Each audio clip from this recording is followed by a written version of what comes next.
Jason was married to Brenda for a few months a long time ago. It doesn't mean that he has to take care of her forever. I'm just kind of curious why you're not taking care of her. Brenda listed Jason as her next of kin and her emergency contact. All I did was pick up the phone. Maybe you should ask Jason why he was on the next plane to Rome and taking over her life. Everybody knows Brenda's a pain. Jason, doing your job is one thing. I totally get that. We've already talked about it. But when this woman here is dismissing me from your office, I've got a problem with that. You want to talk problems? This isn't a simple threat. The Balkan is an international crime figure. He's a killer. I don't think Brenda deserves to die just because you don't want to share your boyfriend.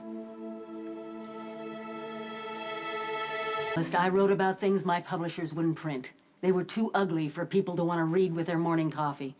And besides, we all know the public is much more interested in the lives of celebrities. So when I started ASEC, I found someone who'd give them a little sugar with their child prostitution and slave labor. Brenda may be spoiled and headstrong, but she's golden. Okay, that's good. At least you admit you're in it for the money. You're damn right I'm in it for the money. Brenda generates publicity, and that generates donations, and that makes a difference in the lives of thousands of children. I adore Brenda. She's an amazing woman, and yes, she's high maintenance, but so what? So why aren't you the one who can keep her in line? I'd love to. But these days, the only person who seems capable of keeping Brenda in line is your fella. Unless you've decided she's not worth the time and trouble. I'm not gonna let her die. Look, I get it, okay? Excuse me. Hello? What? Oh, no. All right, I'll be right there. No, what happened? What are you talking about? I don't know. Something. I'm gonna handle this, okay? You stay here and handle... What are you... Wait, I'll call you. Okay, you call me. Yes, Sam, you gotta call me. I will call. Well, I don't know who Michael is, but that sure pushed your buttons. You know, there isn't much. Michael is my nephew. He's 18 years old, and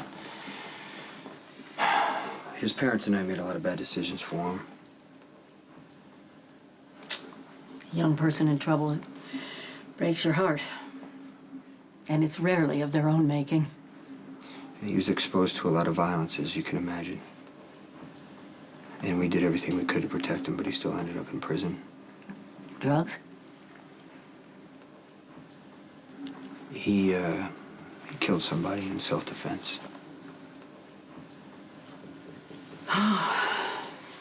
Taking a life changes a life. I saw that firsthand in the war with child soldiers. Children. Innocent children. Brainwashed and trained to commit obscene, violent crimes. Yeah, I tried to protect him from violence, and then I had to teach him how to be violent. Well, at the risk of sounding like a Pollyanna, there is hope. I've seen people change. It's not easy. It takes a lot of patience and a lot of love to undo the damage, but I'll bet if you're willing to be constant with him and put in the time, you can probably help your nephew heal.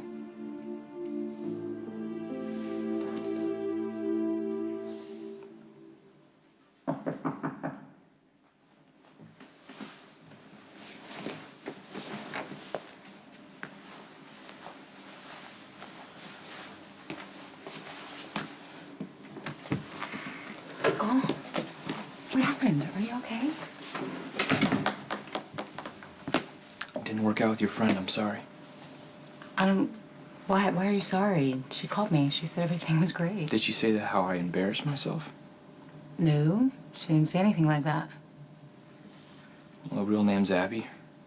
We talked, I mean, really talked. I thought maybe you'd work out, but I blew it. I blew it. What do you mean you blew it? I'm sure everything's fine. You're probably overreacting. Sam,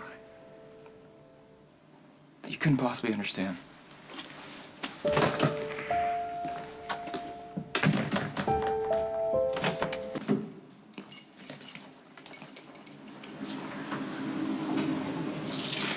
You don't have to wait out here. I don't want want to see Sam or Brenda?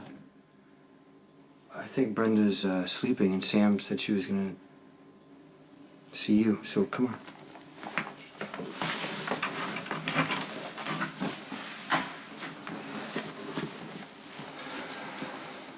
Sam, tried to help me. It's not her fault I'm a train wreck. What happened?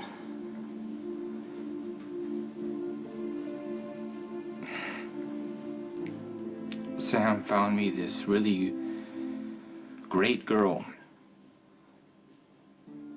She's nice and beautiful. I thought it was gonna work out, but I blew it. I don't know what I'm gonna do, man.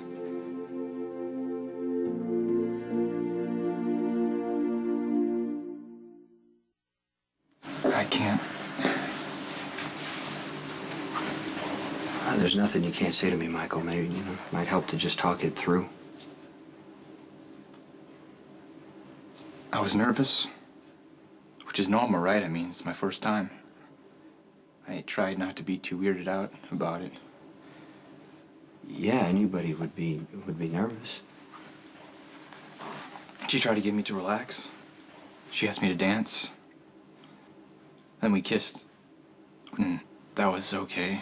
I mean, that was actually more than okay. But then she tried taking my shirt off. And I just lost it. For a split second, I wasn't in the hotel room anymore. I was in prison with Carter. And I wanted to kill him. I grabbed her arms really hard, and she tried to pretend that she wasn't freaked out, but of course she had to be.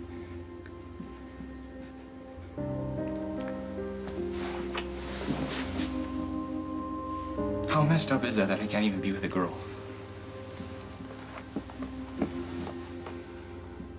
You can't be too hard on yourself. You know, a lot of that stuff you felt, nerves, it's all normal. No, it's not. It's not normal. I'll never be normal. I know. I try to do what you said. Get through every day, wait for enough time to pass to get better, but it's not working. I'm not strong enough.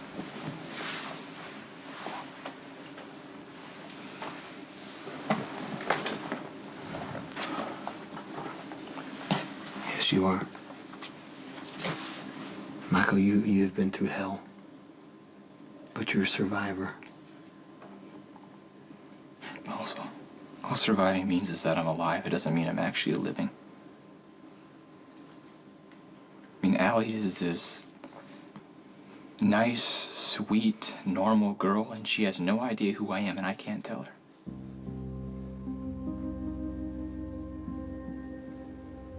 Bad stuff happened to you. But it doesn't have to define you.